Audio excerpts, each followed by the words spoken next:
सोलापूर पुणे महामार्गावर आकुंभे गावाजवळ दिनांक 21 रोजी सकाळी सुमारे 11 वाजण्याच्या सुमारास भीषण अपघात झाला। आकुंभे गावाकडे जाण्यासाठी दुचाकी क्रमांक MH29 CE 6823 घेऊन रस्ता ओलांडताना चालकाने समोरून येणाऱ्या वाहनाकडे दुर्लक्ष केले।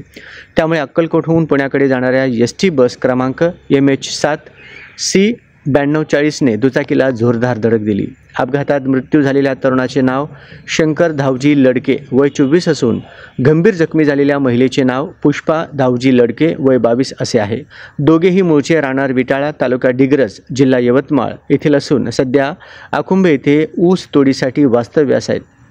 या अपघातात दुचाकीवरील तरुण गंभीर जखमी झाला। त्याच्या डोक्याला आणि उजव्या पायाला जबर मार लागल्याने त्याला सोलापूर येथील शासकीय रुग्णालयात दाखल करण्यात आले।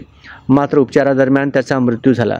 तर पाठीमागे बसलेली महिला डोक्याला व हाताला गंभीर दुखापत होऊन ती गंभीर जखमी झाली। जखमी महिलेला वरवडे टोलनाका येथील रुग्णवाहिका सेवेद्वारे डॉक्टर महेंद्र ताकतोडे व चालक मंगद भोसले यांनी टेंभुर्णी येथील खासगी रुग्णालयात दाखल केले।